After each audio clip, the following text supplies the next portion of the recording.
All right, good morning, you guys. Sorry for being just a second behind. We're having some fun technical difficulties, which it turns out you can totally solve by just turning the computer off and back on. Totally tech support style, right? Have you turned it off and back on? You would know, but we did, and then it worked, so. Exactly, it worked beautifully. In any event, welcome to Lift the Rock. Before we get started, I would like to point out that I have two seats that are both sad and lonely. This one is sad, this one is lonely. There are tons of people in this room and nobody wants to hang out with me on the front row. Graham Cobb will. Good news, Graham, you get a front row chair. Yes! So what happens when you walk in late? Anyways, so again, welcome. So as always, we want to give a special thank you to our friends like Graham from the Little Rock Regional Chamber of Commerce. If you haven't met Graham or Miguel or Buckley, be sure that you have a second and at least tell them hello this morning. They do some really great work in our community and all of the surrounding areas to help bolster local businesses and entrepreneurs, and we really appreciate their partnership. Also, a special thank you to our friends at the Little Rock Regional Tech Park. What am I saying? At the Little Rock Tech Park. It's the Little Rock Regional Chamber of Commerce and the Little Rock Tech Park. Those are two different things. I decided to combine them into one entity. Just for fun, verbally there. All right, so while you're here, we'd love if you would give us some love on social media. We always use the hashtag #LiftTheRock. You can find the Venture Center on Twitter at Venture Center, and you can find our friends from iGuide at iGuide. I always like when everybody keeps the Twitter handle simple so that we know how to find people. And this morning, while you're here, if you're a member, you can jump onto our screaming fast Wi-Fi. It's provided by our very own entrepreneur in residence, Lou McAllister, and his company Hyperleap.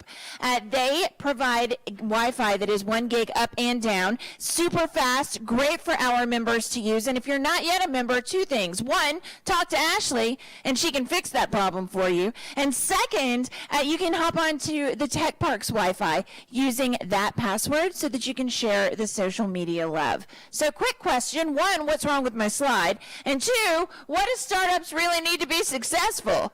Right? I always hear coffee. What? Slides that work. The slides that work are key. Yes, but you know, it's Halloween, and there are clearly gremlins in the computer today, so we're just going to roll with all of it. So they need connections, right? And that's part of what we're here to do this morning. Every week at Lift the Rock, we help connect the entrepreneurial community with the existing business community. And at the end, we're going to have some specific asks for you. While you hear Joyce present about her company, iGuide, I want you to think about who you know that she might need to know. She's looking for people that are highly interested in concussions, right? Potentially investors who want to invest in the medtech space. She's going to tell us all about the cool people that she needs to meet. And without further ado, you're going to put a lot of energy into the room. You're going to welcome Joyce while she makes sure that her mic is green and actually switches slides because computer gremlins, right? Okay, give us a second. Looks like we got it. Here you go. Is it green? Yeah, green. So much love. So that advances the slide? No, you want to hit the That green advances. button. Green means go. Do we have a laser? That is a laser. That's the Yes. laser. Cool. Yes. And that advances the slide. Okay. Yes, and the black button turns everything off, but we can fix We it. don't want to So do it's that. really fine. Okay, check. Is it beaming in here or is it No, just it's going to the? for Okay. it's for the camera. All right, thanks. Good morning. My name's Joyce Carter. I'm a professor at University of Arkansas at Little Rock and this Chief Financial Officer of iGuide. And what does iGuide do? Our job is to dramatically improve access, speed, and objectivity in the detection and treatment of neurological impairment, recovery, and wellness. What does that mean? In short, it means concussions. It means brain health. You can't watch a sporting event. You can't go to a PTA meeting. You can't even be aware these days without hearing about concussions. The NFL players are worried about it. Students at high school and in sport and clubs are avoiding contact sports because they're afraid of concussion-related brain injuries. It's a big deal. Why is it such a big deal? Well, concussions, there's millions and millions of concussions. We don't know how many, but it's an enormous number, and they're actually fairly difficult to diagnose. You would think it'd be like a broken arm or something like that, but that's not the case. Why are they difficult to diagnose? Well, they're insensitive to conventional imaging, and diagnoses are often made using subjective data. The coach or the athletic trainer says, well, how are you feeling? You have a headache? You seeing double? You're okay, get back on the field. That's it. It's very subjective. It relies on the athlete to say, yes, coach, I'm seeing double, or I have a headache. Right? Well, that's a real weakness. Many athletes fail to report their symptoms, well, because they want to be on the field, the kids especially, even the pros. I mean, there's a lot of money involved in playing sports, and taking yourself off when you don't need to, you might never come back on the field. So it relies on personal responsibility, and a lot of athletes don't have that. Now, the challenges from injuries, you can imagine, you've seen a lot of stuff in the news. After a mild traumatic brain injury, people feel persistent post-concussive symptoms. More persistent and more tricky is athletes and military personnel are at great risk for what they call second impact syndrome, or CTE. If you saw the Will Smith movie Concussion, that's the story about sort of figuring out what CTE is, right? It is when you've had a concussion and you don't return to full health and you get another concussion. You don't have to be knocked out. You know, some of these NFL players played on the line, never got knocked out, hit their head hundreds and hundreds and hundreds of times every day in practice, hundreds of times during a game, and they end up getting CTE. So it's not a matter of being knocked out. This is a matter of diagnosing brain health and recognizing when you're impaired, and then waiting until you're back to health before you come back on the field. That's the current thinking in the scientific literature. So the problem, this is a serious problem. It's pervasive. Despite significant increase in research dedicated to this from the NFL and many, many places, it remains one of the most complex injuries that medical professionals face. And parents are worried about, teams are worried about it, everyone's worried about it. The current protocol, the ideal protocol, and the way it typically works is that people, trainers and parents and clubs are worried about a number of things, namely cost, ease of use, because not everybody has a team doctor. I mean, Pee Wee football doesn't have a team doctor. Accessibility, it's got to be easy to use and easy to afford for the parents or the clubs or the league. Time to administer, you can't wait days and days like some of the cognitive tests, the written tests. And it needs to be reliable, because we don't want false positives, and we certainly don't want false negatives, right? So the protocol typically is ideally everyone is baselined. The entire thing. It's just like you knowing your at-rest blood pressure or your heart rate or your temperature. We know those numbers, they're baselines. It'd be ideal if every athlete, in fact, every citizen had some sense of their brain health baseline, because then to diagnose concussions, if we know the baseline, then when we take a measurement of where you are after you've taken a hit on the head, we can say how far out of normal are you? Not just are you from society, but are you from your normal at-rest healthy brain? I'll talk about how difficult that is. After an injury, we already talked about how difficult they are to objectively diagnose. There's a great deal of subjectivity involved. And the most important thing, then there's the return to activity. After you've been diagnosed with a concussion, it's very subjective. Often the protocol is a doctor will say, well, rest, stay in a dark place, wait about a week, you'll be fine to get back on the field. That's it. There's often not a follow-up. It's just general rules of thumb. Maybe a week is perfect. Maybe it's 2 days. Maybe it's 4 weeks. Maybe you can never return to play. That's not really acceptable, but this is the current protocol. And it's willy-nilly, and it's very idiosyncratic across clubs, leagues, schools. So I'm getting to my value proposition. What if there was a test that was portable, so you could use it anywhere, low cost, anyone can afford it, even the Pee Wee football club, easy to use, anybody can use it. I've got a device over here, and we can play with it afterwards. Fast, 10-second concussion detection, so you can do the entire squad every day before practice if you want, or once a week, or how often you want to use it. Objective, there's no arm twisting. If it says you're impaired, you're impaired. There's no, I can do it, coach, I can push on through. There's none of that. Talk about liability, reducing liability for clubs, for PTAs, for school districts. And what if it could do unlimited baselines, unlimited post-injury and return to activity tests? Well, that's what my company does. This is iGuide. This is what you see when you see on the screen, and you can see it in a minute. The athlete looks and follows a sideways figure 8. Meanwhile, the secret sauce of the algorithms are doing measuring your eye as it moves around and follows this. And there's their 10-second test. When you're healthy, you look like this. And when you're hurt, your brain looks like this. So, iGuide Focus is really a breakthrough brain health platform.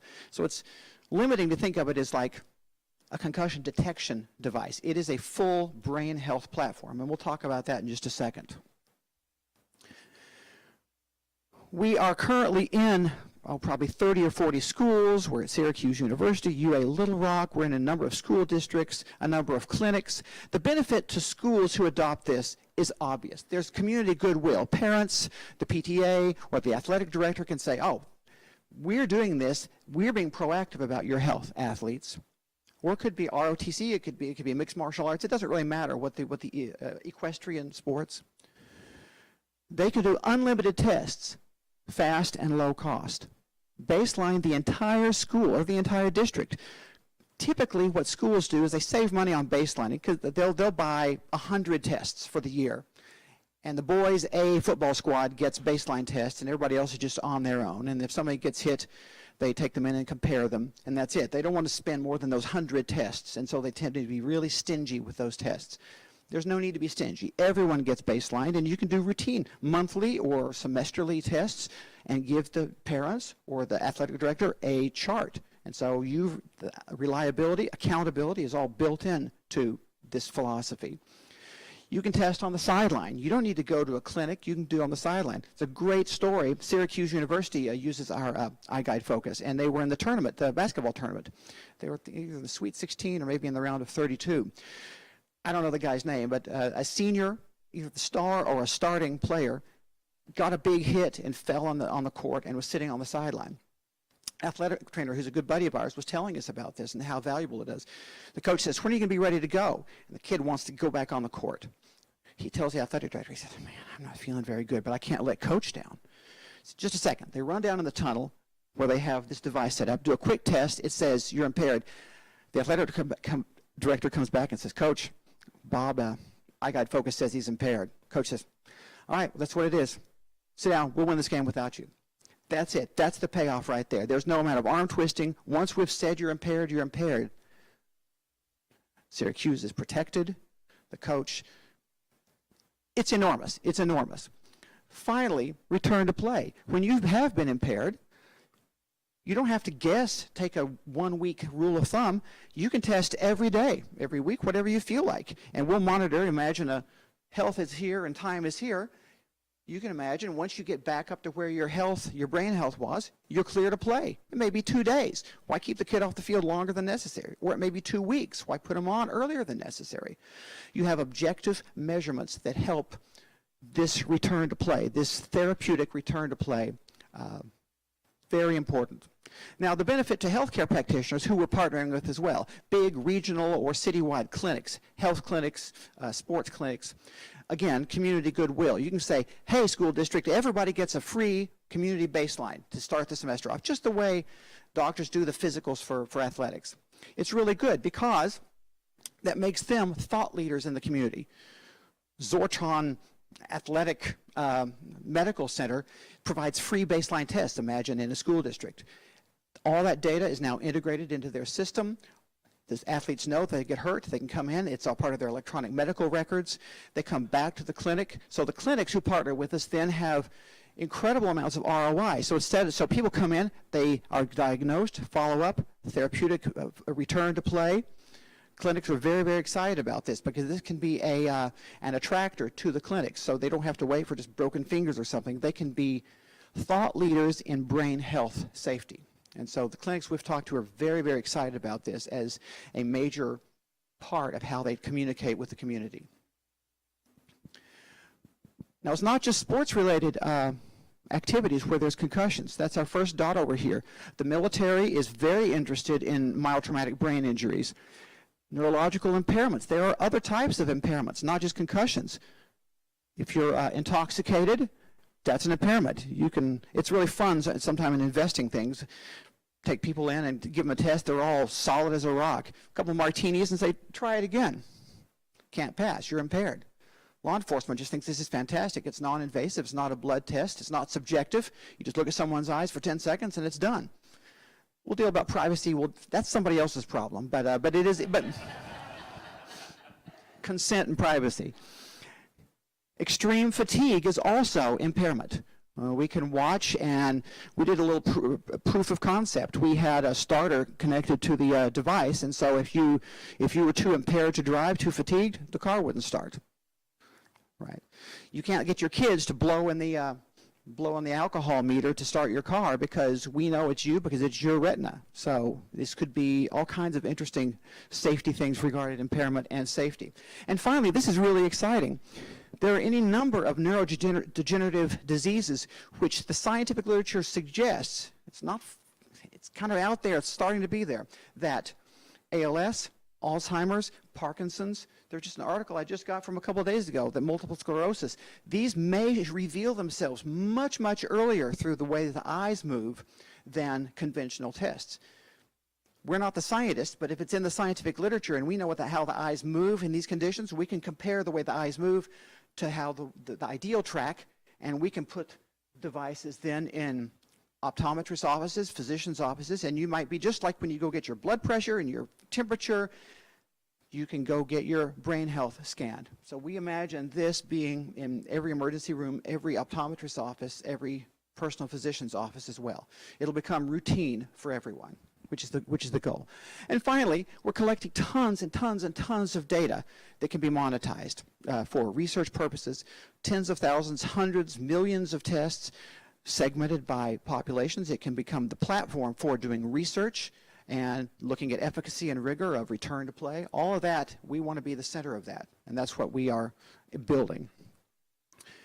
So in the athletic channel, which is our initial, that's where we're starting first, we're looking at three areas. The institutional, which is physical therapy and sports med, high-profile influencers such as sports teams, as well as schools and groups. We're not really selling to individuals right now. We want to look at groups. And in the first one, we're looking at physical therapy institutes like Dreyer. This is a huge market. We estimate about 34,000 health institutions in the U.S. that we can make contact with. The influencers are things like you would expect, the NFL, lacrosse. Our CEO is in the Lacrosse Hall of Fame, so there's in there. Pop Warner is very, very interested, as you can imagine. Pop Warner's numbers are just plummeting. And then finally, in the community market, we're in any number of schools.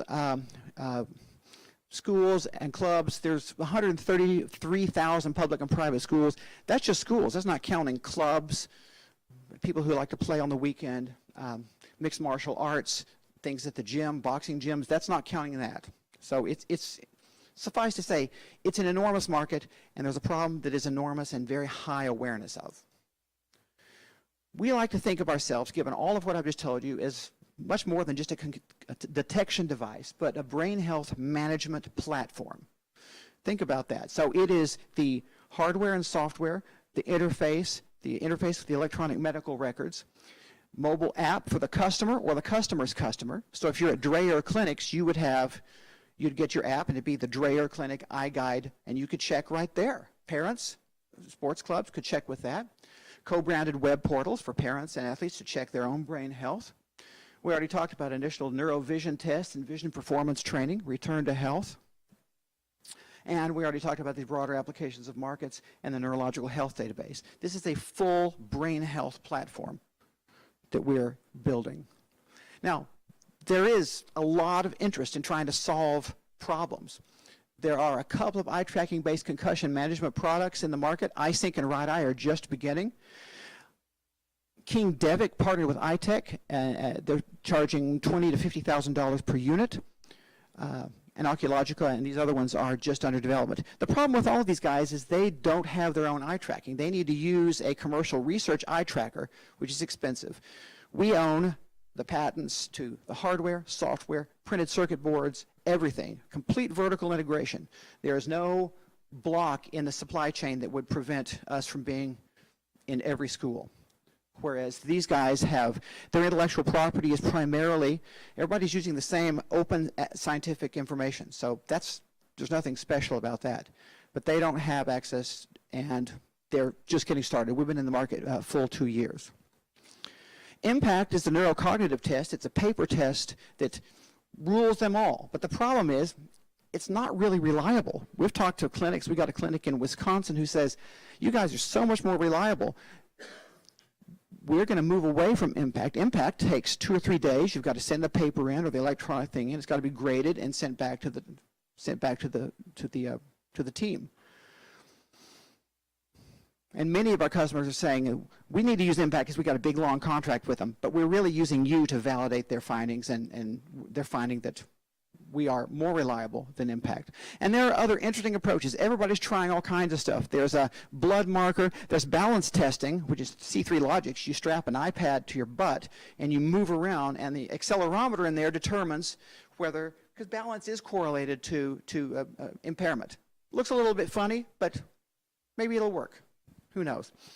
The eyes are connected directly to the brain. There's no step of cognition in between. Makes a lot more sense than balance. Eyes go straight to the brain.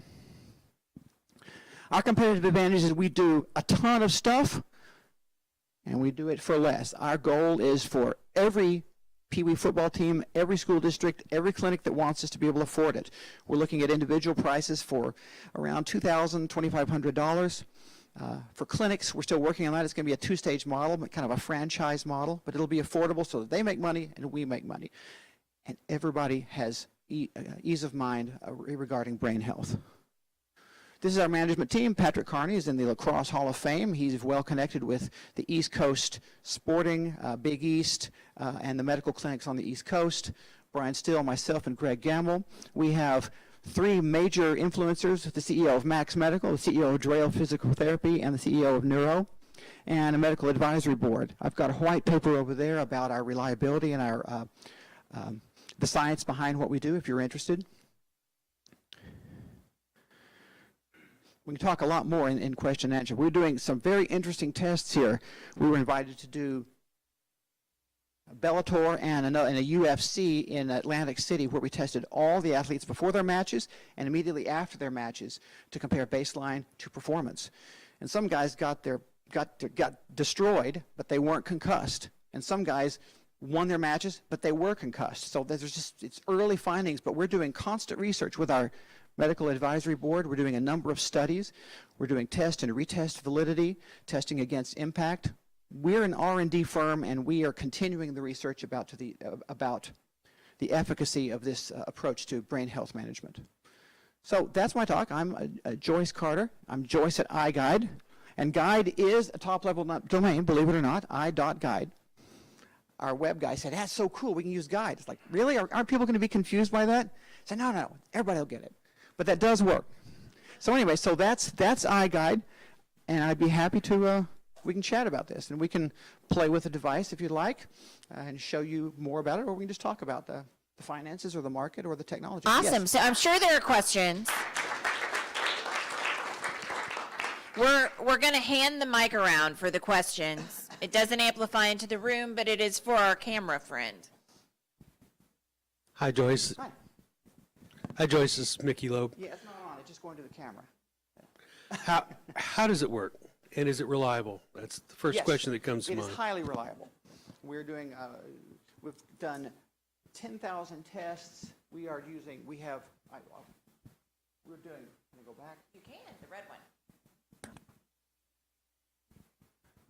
We've been doing, we have neurosurgeon and neuro doctors on our advisory board. We've been doing tests, looking at when we detect a concussion that may go, and in Lubbock, Texas, we have Dr. Baromia as a brain health clinic. And so when we determine Friendship School District, Cooper School District, and a number of school districts in West Texas, when we say, we think you're impaired, he's been saying, come into the clinic, we will verify that.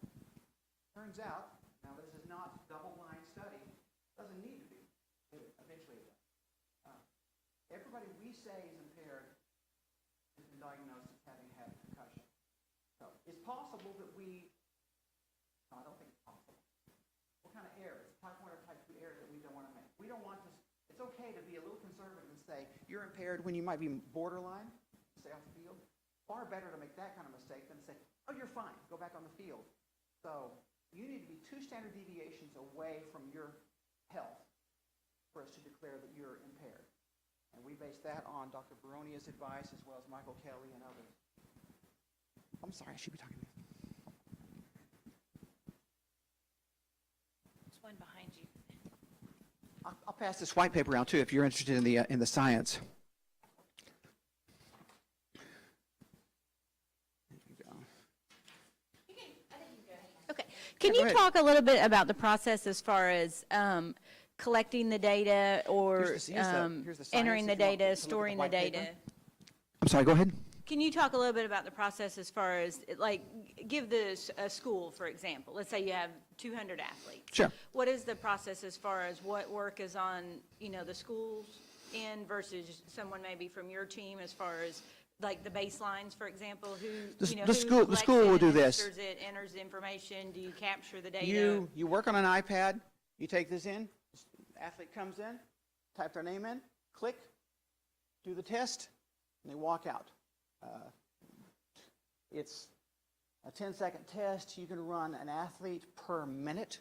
Sit down, get stable, enter their name, click enter, get the baseline test, and then out they go. So you can do 200 people in 200 minutes.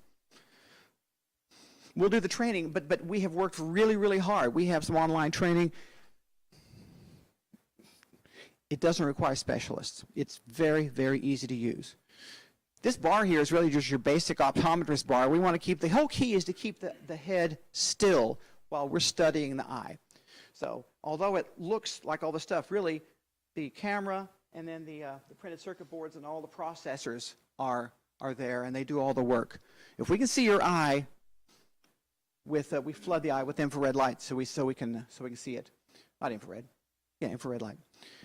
So if we can see the eye, it'll calibrate and give you the advice. We've got it in 30 schools, now probably 40 schools now. We've done 10,000 tests.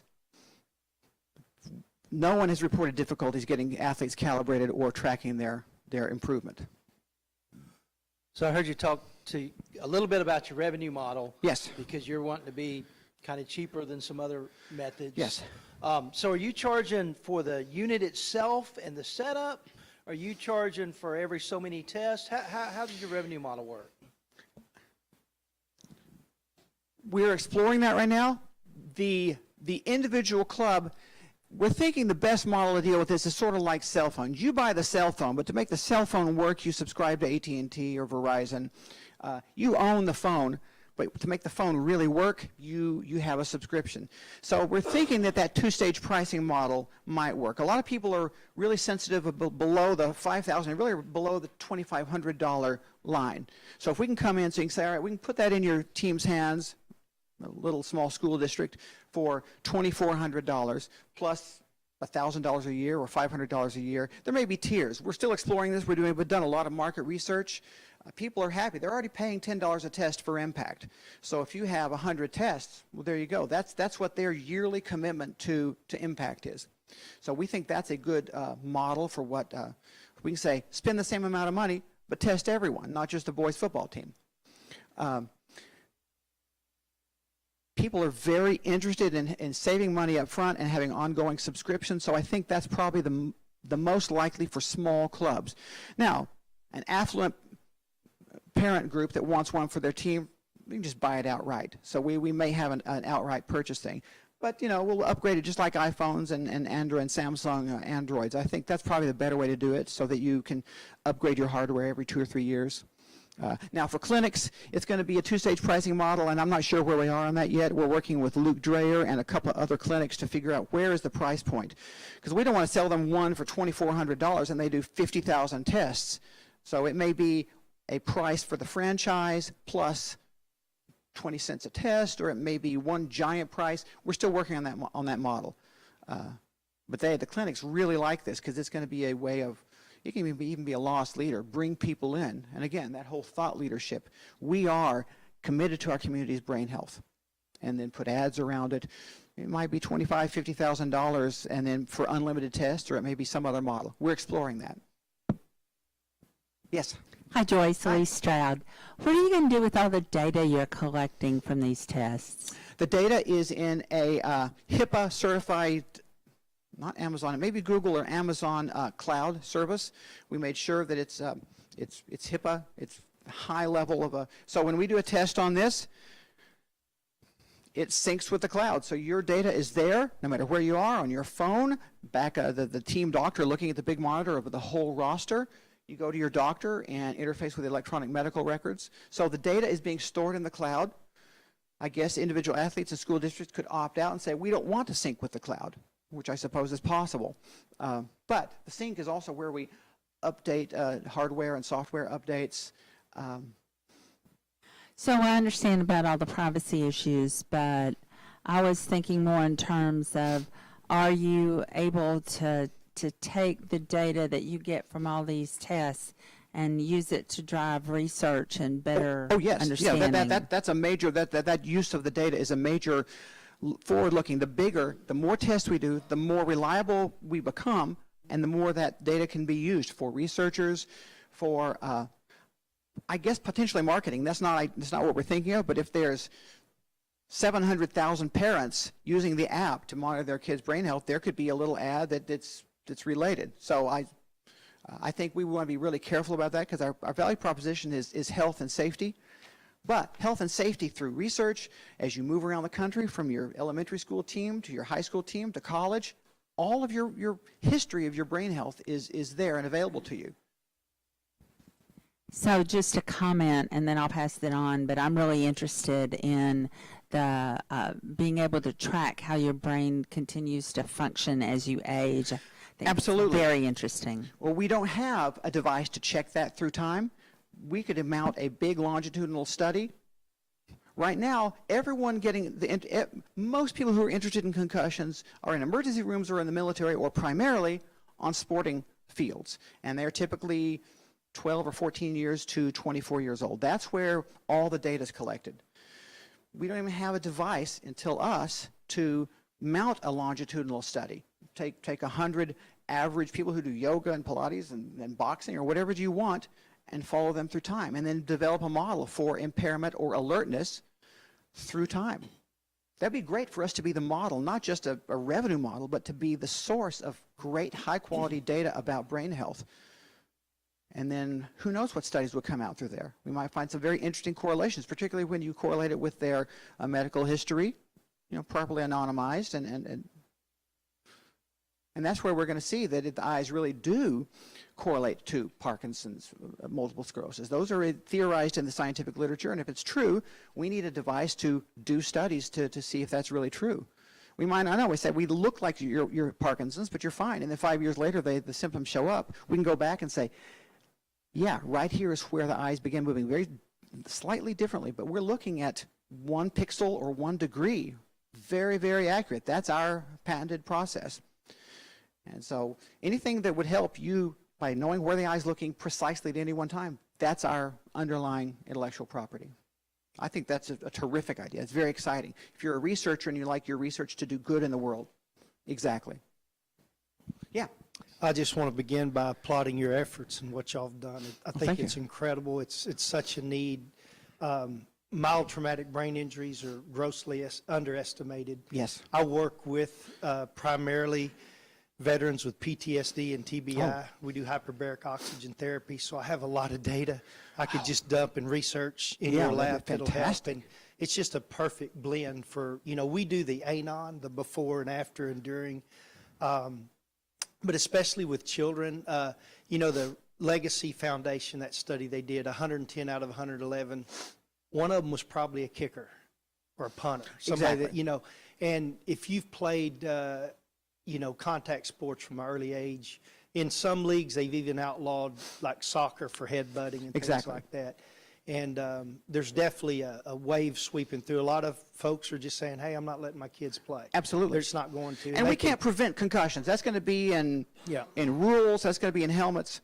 But we can make you safe and get you off the field and we don't know. This is going to be evolving. But there's got to be an instrument to measure this objectively before we can even make those policies So I have changes. two questions. One is the time element as far as some type of concussive blow? Can it test it how far down the road past the day of insult, when it first happens? Well, I mean, I'm not a neurosurgeon, but certainly, sir, Dr. Baronia and these other people who have studied concussions say, concussion, you can go to the clinic. If you play on Friday night in football, you can go on Monday. Everything's just fine. You can go on Tuesday, Wednesday, Thursday. These things don't just vanish.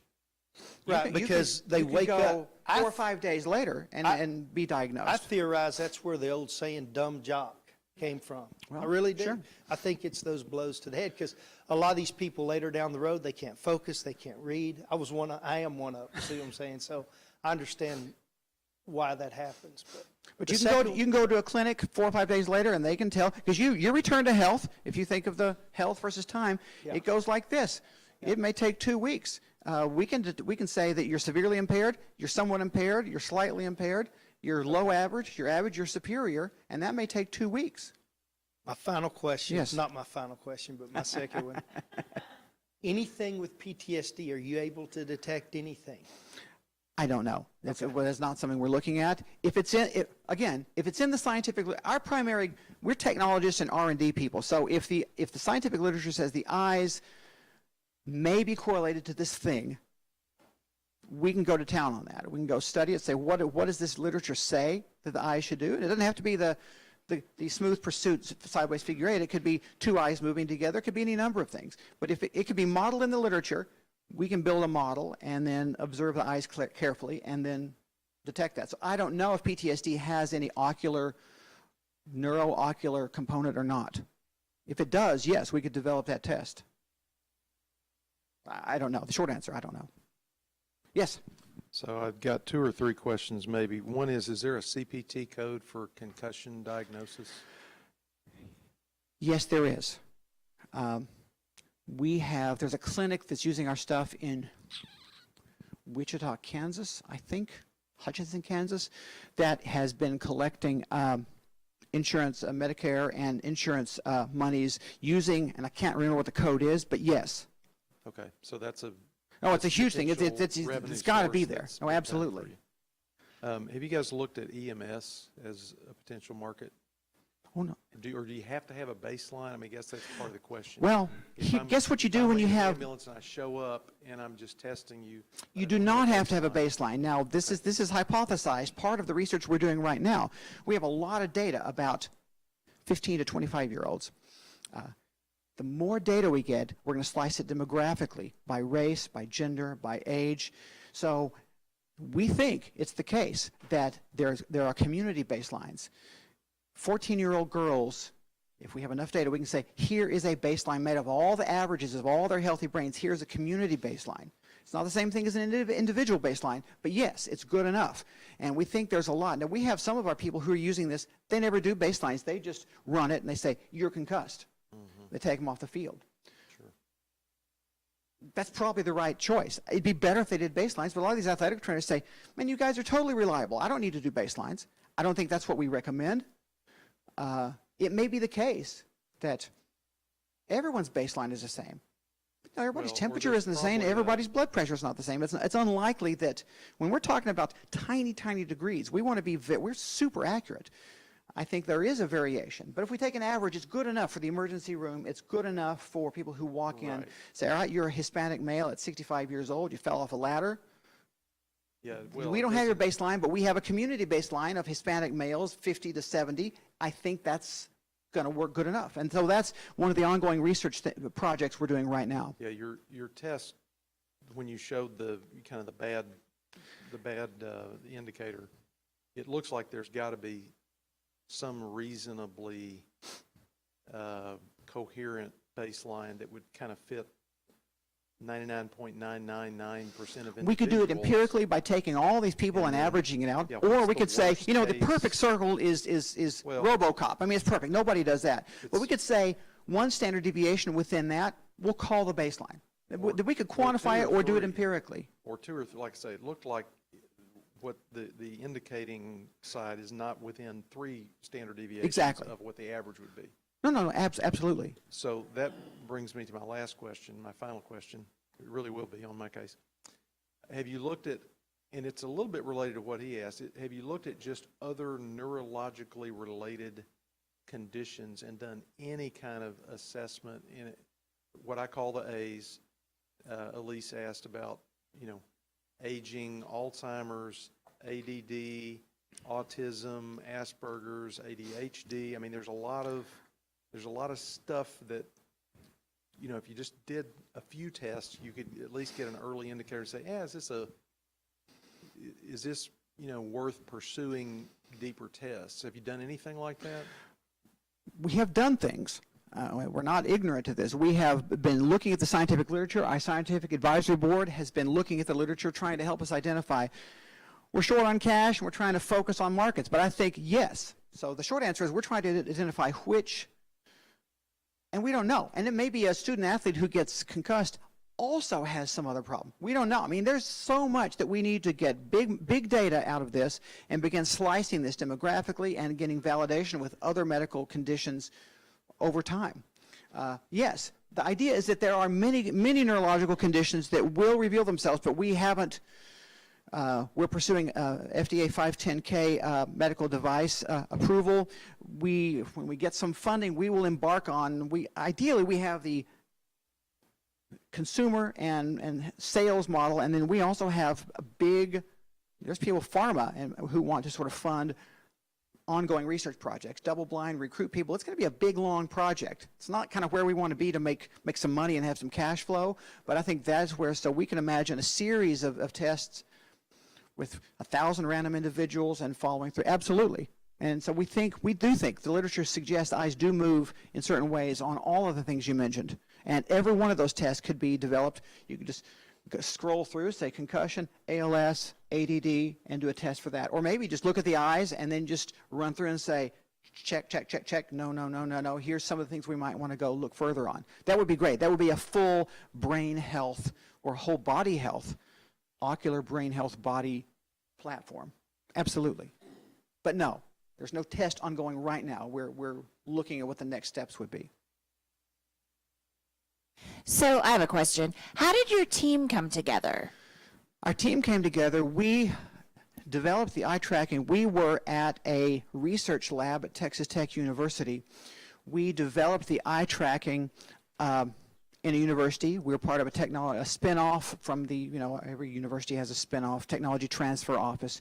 We spun off out of Texas Tech, and initially we're doing eye tracking for research, which we still sell. Because, where are people looking? Are they seeing the ad? Where are they looking? Somebody just mentioned this 2 or 3 years ago. They said, you know what? So where the eyes are looking. And we can do a lot of stuff with the eyes. We also have a device where the eyes replace the mouse. If you can't hold a mouse or control a drone or your computer, your eyes can replace the mouse. That's easily done. It's a hard market to get into because that's Medicare and whatnot. But anyway, someone said, well, if you know where the eyes are looking, could you, instead of telling you where you're looking, could you compare where you're looking against an ideal track? I said, sure, that's easy. That's all the doctors do when they say, follow my eye like that. They say, we could do that. We did a quick prototype in a day and said, hey, this works. I said, oh, this is a huge market, a lot bigger than the research market. So we pivoted and said, let's go that direction. Because the research thing is cool, and I do research. My book is using eye tracking research on how people read stuff, and it's really interesting for market research and business research. But it's not the same size market as the concussion detection market, much larger. So we pivoted about 2.5 years ago. Very happy with this direction. Any other questions out there? No? All right. Well, Thank you. Will you be able to stick around for a second Yes, so they can ask questions one-on-one? stick around. We can do- You can try out your own. This is an odd size. I need to see if I can Yes. get this at the right level. It has to be plugged in. But We've got plug. We can take care of that. we're good. So we can do baselining for everybody. It'd be like that. Excellent. Cool. We're going to see how many of you have concussions. Hopefully the answer is 0. Oh, and real quick, Joyce, what kind of people, before you guys all run away, what kind of people would you like to get connected to? Well, the people we're seeking right now, we're raising funds in a convertible debt instrument primarily. We're working with people like Luke Dreyer. We're looking at clinics or people already in this space, smallish investment units like $250,000 to $500,000, a group of investors who can bring not just the dollars, but the connections to sports. Jerry Jones would be a good partner, someone who runs who is in a big hospital, that kind of thing. And we're looking for partners with sports or medical expertise and a Rolodex, as well as some funds. Yeah. you. Yeah, thank you. Yeah, so cool, you guys, right? Yeah. I once got a concussion when I fell out of a shower and put my head through a wall. And then I got on an airplane, and that was a real bad day for me. So just as an aside, if you have a concussion, don't get on an airplane. Just little pro tip, right? Anyhow. No, we don't need to get into all my personal stories right now. Anyway, so you see the cards, right? You guys know what to do. On the back of the card, that's where you put down the name of the person that you know that you think that Joyce and iGuide need to know. I don't need this mystery person's contact information. I just need their name and your contact information. And Ashley, the lovely and amazing Ashley, is going to follow up with you guys and make sure that you remember to connect Joyce to your friend Bob, who is Jerry Jones's brother. As an example. I don't know if he has a brother named Bob, but he might.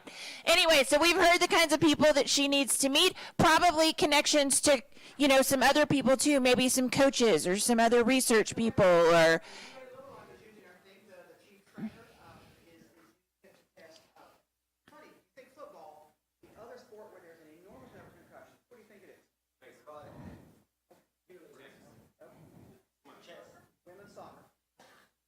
Chess. Huh. Because constant header practice, the hypothesis that women's neck muscles aren't as bulky and burly as the guys, and repeated header practice contributes to that. Equestrians have a lot of concussions, but the numbers aren't so huge. So rodeo, equestrian sports, hockey up north, we have very hockey clubs. But women's soccer and men's football are where there's a ton of concussions. Very cool.